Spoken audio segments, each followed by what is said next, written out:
दोस्तों नमस्कार। आज एक बार फिर बात यूसीसी पर। यूसीसी पर प्रधानमंत्री ने जो बयान दिया है उससे विपक्ष फंस गया है।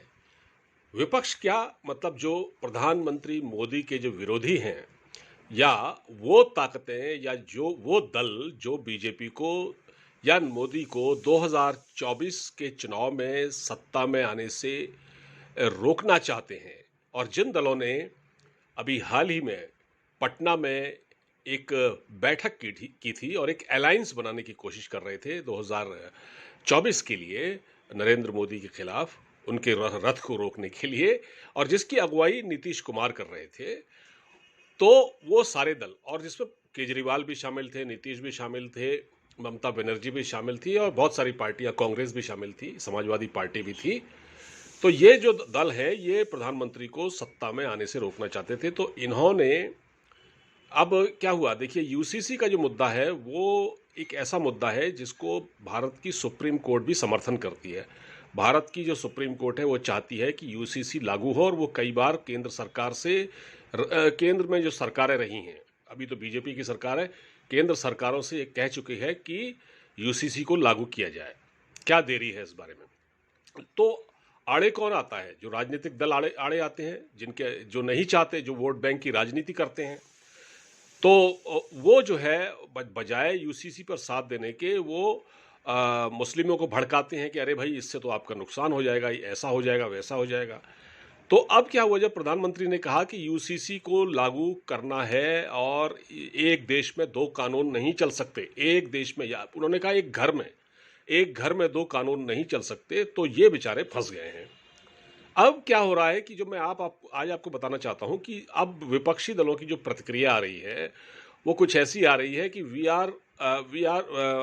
वी सपोर्ट यूसीसी, बट हम यूसीसी को सपोर्ट करते हैं, बट मतलब समर्थन करते हैं, लेकिन अब वो लेकिन लगा रहे हैं।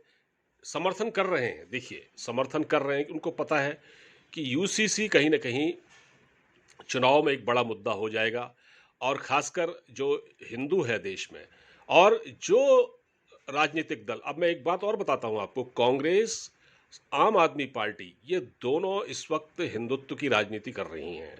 आपको मैं बताता हूं कि इवन समाजवादी पार्टी उत्तर प्रदेश की, वो भी हिंदू कार्ड खेल रही है। उसने उत्तर प्रदेश के नैमिषारण्य एक जगह है, वहां से अपने अभियान की बाकायदा शुरुआत कर दी और पूजा पाठ किया अखिलेश ने। और उन्होंने, मतलब अच्छा, और उसके अलावा आपको बताता हूँ, प्रियंका गांधी वाड्रा अभी जबलपुर में थी एक सभा में, जबलपुर में, और उन्होंने वहाँ पर कहा कि हम हनुमान जी, उन्होंने उनके एक बैनर जो लगा हुआ था उनकी सभा में, उसमें हनुमान जी की गदा दिखाई दी थी।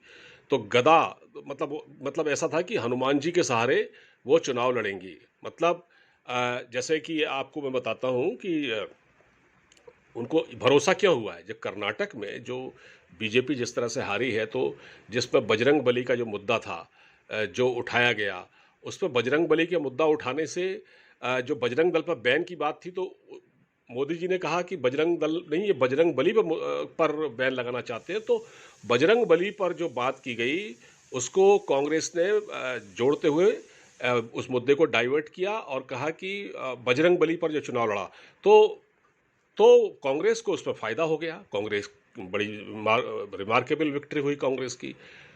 अब क्या हुआ है कि जब ये बात आई है कि अब क्योंकि अब ये जो जबलपुर में जो सभा हुई उस पर प्रियंका गांधी ने भी कहा, तो कांग्रेस अ, मतलब अब सॉफ्ट हिंदुत्व की ओर बढ़ रही है, सॉफ्ट हिंदुत्व वर्सेस बीजेपी का हिंदुत्व। तो अब हिंदुत्व की काट हिंदुत्व से की जाएगी। समाजवादी पार्टी हिंदुत्व की बात कर रही है, अच्छा, कांग्रेस हिंदुत्व की बात कर रही है, जैसा कि मैंने आपको बता दिया। बीजेपी हिंदुत्व की राजनीति करती ही है, ये आपको पता है। आम आदमी पार्टी ने भी इस बार सॉफ्ट हिंदुत्व की बात की है। तो आम आदमी पार्टी क्योंकि अब हिंदू वोटों में सेंध लगाना चाहती है, इसलिए भी अब उन्होंने क्या कहा है कि हम, उनके जो प्रवक्ता हैं, इनके नेता संदीप पाठक, उन्होंने कहा कि हम यूसीसी का सैद्धांतिक तौर पर समर्थन करते हैं। अरे भाई, सैद्धांतिक तौर पर क्या, ये कहिए ना, सीधे सीधे समर्थन करते हैं। लेकिन सैद्धांतिक तौर पर हम समर्थन करते हैं, लेकिन उन्होंने भी लेकिन लगा दिया। तो सारे दल समर्थन भी कर रहे हैं, लेकिन लेकिन भी लगा रहे हैं। तो इसका क्या मतलब है? इसका मतलब ये है कि सारे दल चाहते हैं, क्योंकि कोई भी राजनीतिक पार्टी बगैर हिंदू वोटों के इस चुनाव में जीत नहीं पाएगी। तो सभी को लगता है कि हिंदू वोट उनके लिए महत्वपूर्ण है, लेकिन जैसे पहले होता था ना कि मुस्लिम तुष्टीकरण की राजनीति होती थी और उसमें मुसलमानों को खुश करने की कोशिश की जाती थी। तो इस बार चुनाव में ये हो रहा है कि सबके निगाह में हिंदू वोट है, क्योंकि हिंदू कहीं न कहीं अपने अधिकारों को लेकर अब यूनाइटेड हुआ है। पहले ऐसा नहीं था। तो पहले की सरकारों में ऐसा नहीं था। तो अब क्या हो रहा है कि हिंदू अपने अधिकारों के प्रति क्योंकि जागरूक हुआ है। दूसरा, ये जो मुद्दा है यूसीसी का, ये कोई किसी के खिलाफ नहीं है। तो मोदी जी ने कहा है कि एक देश में दो कानून नहीं चल सकते।